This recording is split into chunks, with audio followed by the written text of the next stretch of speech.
coming up on the Golden Key. Tomorrow night's actually the feast of St. John the Baptist. It's holy enough that strange and supernatural things might happen on that night. It's a man-made lake, and there's actually a town under it. They flooded an entire town? Oh no, the water is high again. Trail took to get here. It's underwater. You'll drown.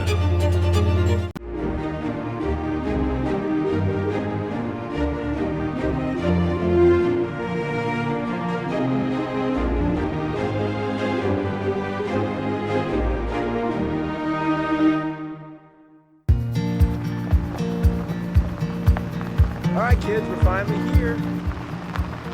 Feels like we've been driving all day. Now, where's that cousin of yours? These kids are all wearing camp uniforms. They all look alike. They do, but wait, there he is. I think I see Becket. Hey, Becket! It is Becket. Hey, Becket, how are you? I'm good. Peter, Claire, Veronica, and Uncle McKinney. We're good, Becket. Here, give us a hug. How's Woodward Camp going this year? It's great. I've already got a medal for swimming and an archery badge. Here, see? Nice. Awesome. Great job! Oh man, it's so dusty here. Is it always like this? Yeah, I read about that. They're having a drought around here. Pretty bad too, I guess. Yeah, it's super dry and stuff. I just heard a couple of camp counselors here say the lake is receiving. Wait, Becket, what do you mean the lake is receiving? You know, it's going down because there's not enough water in it. Oh, I get it. It's receding. Right, that. And it's a man-made lake. And there's actually a town under it. And a monastery. Wait, what? Really? Oh, sure, yeah. This lake is actually a reservoir they created about 50 years ago. You know, it was in a floodplain anyway, so they flooded the little town here and the surrounding area. They flooded an entire town? I mean, buildings and all? Whoa. Well, that's been done many times across the country. I mean, it's kind of sad to me. Our camp counselor, Mr. Alexander, was telling us about that. And he said there's a whole story about something special that was lost there, near the town. What was it, Becket? You mean it could still be under the water today? Let me see. He was telling us. So kids, this is a true story, I'm telling you. My own grandfather was an eyewitness.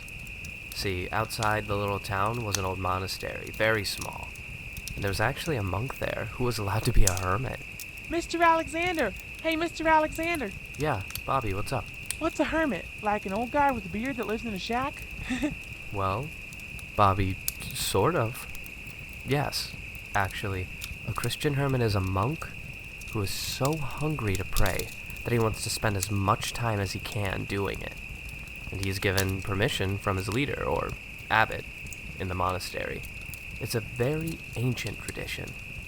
And of course, in a way, St. John the Baptist was a hermit himself. Anyway, there was a relic, that is, a piece of bone that would be considered a holy object of St. John the Baptist that the monastery had been given more than a century earlier. Mr. Alexander? Yes, Bobby? Was John the Baptist a Catholic or a Baptist? No, Bobby. He was actually Jesus' cousin, according to the scripture. And there was no Baptist at this time. He was important in the Bible for a couple reasons. He leaps in the womb of his mother Elizabeth when Jesus' mother Mary gets close to him. Like he knew who Jesus was. He also is probably most famous for being the herald of Jesus' arrival. I thought his name was John. Or is Harold his last name? No, Clarissa, no. A herald is like a messenger with something important to say. In John's case, he was originally baptizing people in the Jordan River for the forgiveness of their sins. And then Jesus shows up, he's an adult by then, and John sees him and he says, "Behold, the Lamb of God," which is his way of saying that Jesus has come to bring about the kingdom of God. So, John the Baptist pointed the way to Jesus. In fact, kids, tomorrow night's actually the feast of St. John the Baptist. It's a very old celebration in the church, and it's an unusual one because it's John's birthday instead of the day that he died and went to be with Jesus. The Bible says John the Baptist was born 6 months before baby Jesus. And when do we celebrate Jesus' birthday? Oh, I know this one. Go ahead, Bobby. I know, Christmas. Well, yes, true, but what's the date on the calendar? December 25th. Right, Becket. So John's birthday would be 6 months earlier, on June 25th. So tomorrow is the eve of the feast, also called Midsummer. It's been celebrated since early Christianity, and it's what's kind of known as a charmed feast day, which means it's holy enough that strange and supernatural things might happen on that night. Kind of like what other holiday where people believe souls of saints were more active and alive than other nights? And nowadays children wear costumes. Halloween! Right. Christmas is another one. Some people believe that fairies are visible on that night, which is definitely not a Christian tradition. You see that in a famous play by William Shakespeare that you'll probably read when you're older, called A Midsummer Night's Dream. Of course, some of those traditions were associated with the summer solstice, when spring becomes summer, but Christians thought of St. John's Day as the summer Christmas. And there are even old traditions that say you can find special things more easily on midsummer nights, like things that are hidden are revealed. Which I guess kind of ties into the John the Baptist story, right? How's that, Mr. Alexander? Well, Bobby, John the Baptist's special job was to show Jesus, sort of introduce Jesus to the world. But Mr. Alexander, you said something about relics and stuff. All right, Becket, yes, well... Attention everyone, attention! 15 minutes till lights out. 15 minutes till lights out. Oh, shoot. I'll tell you guys later. Okay, everybody, let's line up. Hi, Jack. I see you're telling the campers more of your fairy stories. Let's see.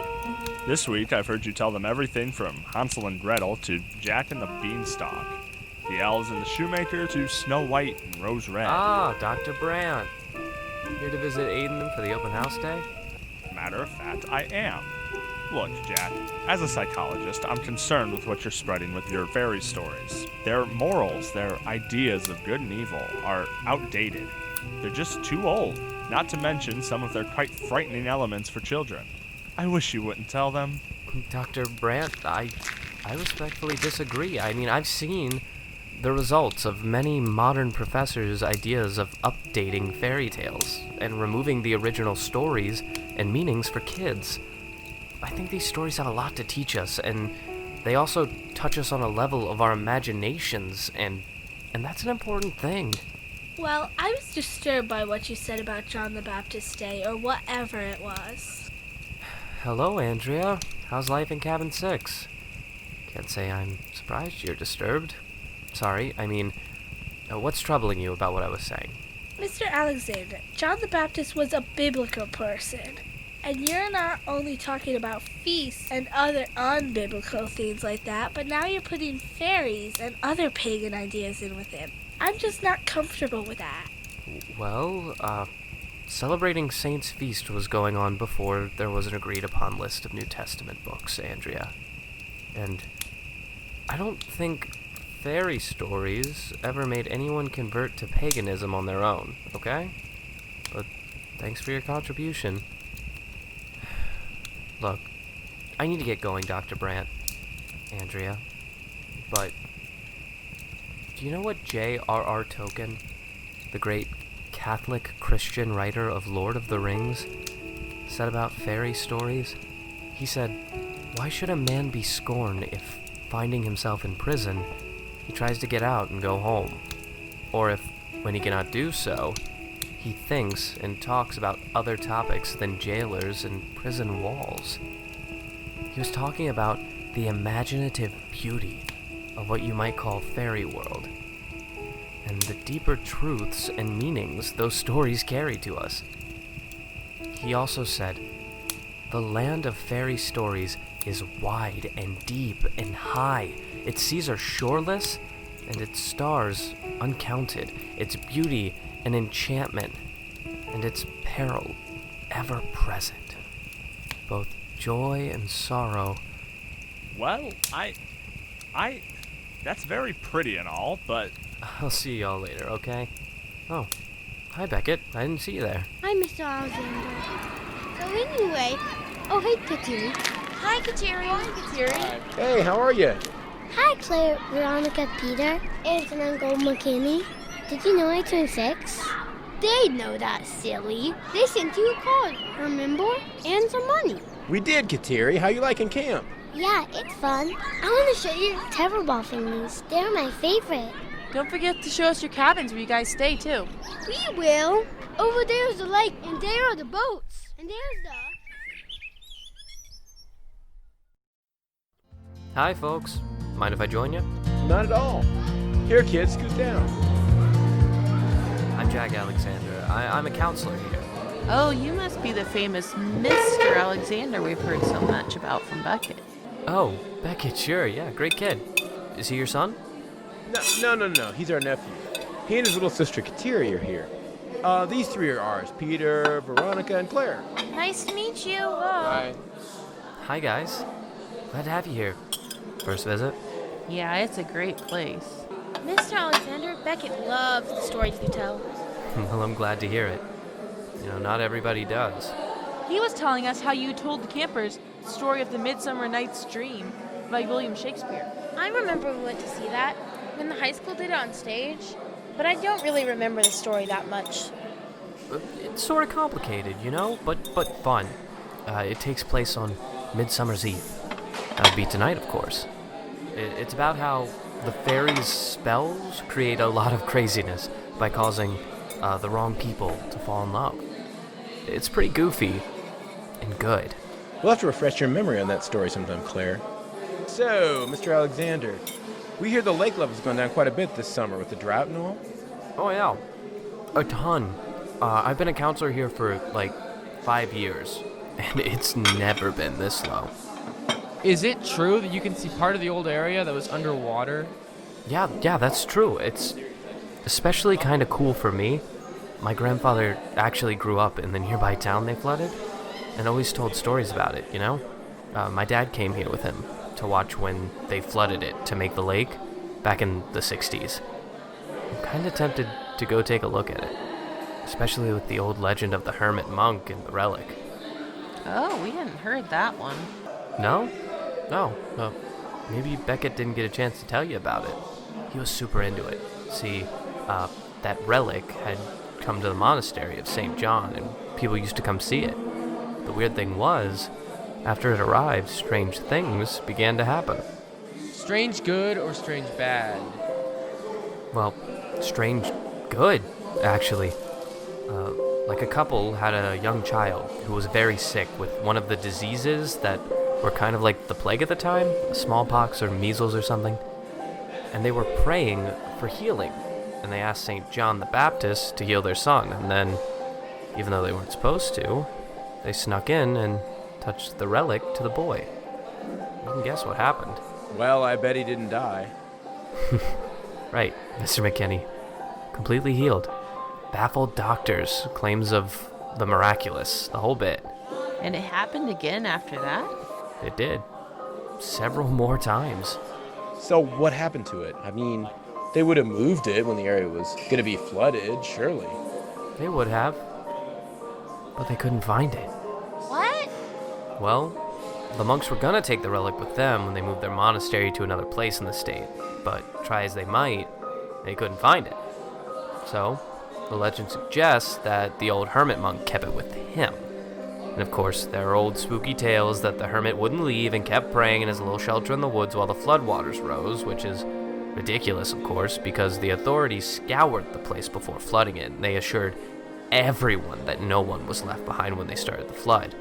Of course, people have always wondered if Maybe the relic is still there. There, under the lake? Well, maybe. But there's a small section of wooded land that's always stuck above the water. You have to use a boat to get there today. People have gone to it, St. John's Island they call it, and they try to find the hermit's old shelter. No one's found it, after all these years. Uncle and Aunt McKinney, you have to come quickly. Kateri, what is it? What's wrong? It's Becket.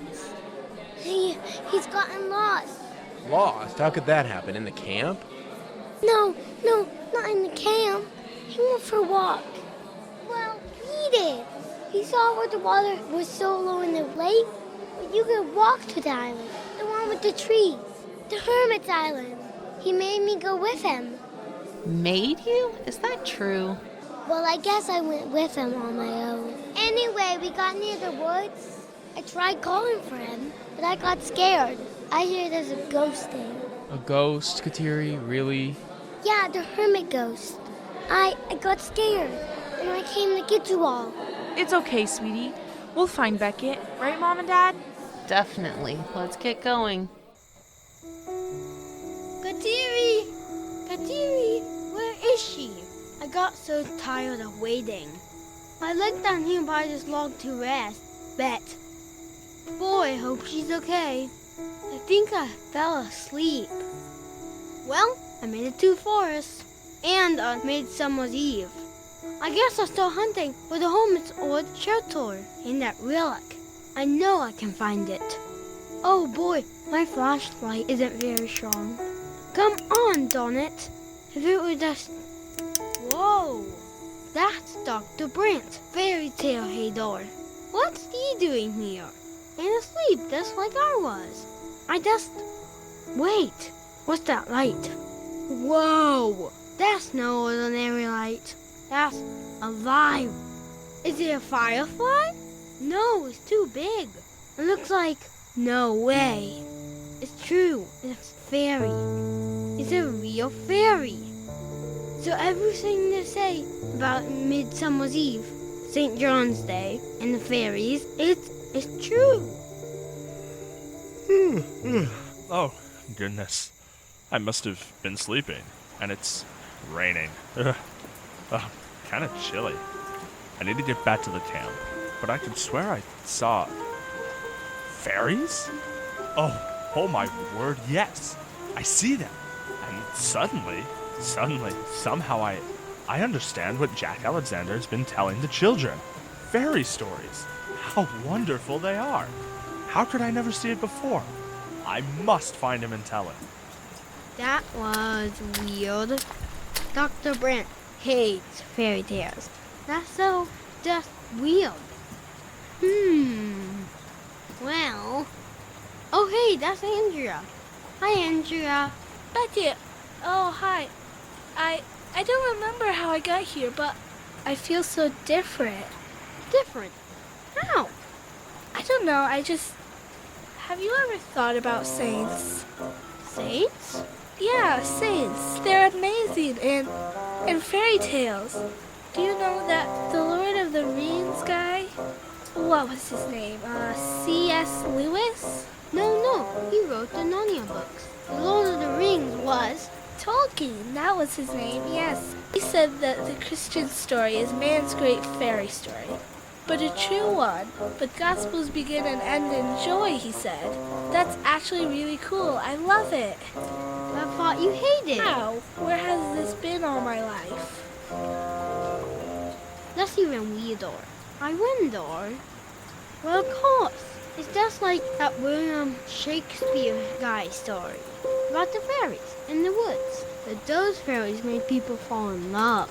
These fairies must be making people love fairy stories? What's the name of that story? Oh, right. A Midsummer Night's Dream. That was just a dream. This is real, right? Real enough, young man. What? Who's that? I can beat kids bigger than me in wrestling. Better stay back. That won't hurt you, young man. You look like you could use a little help. Well, I'm okay. I mean, wait Wait, who are you?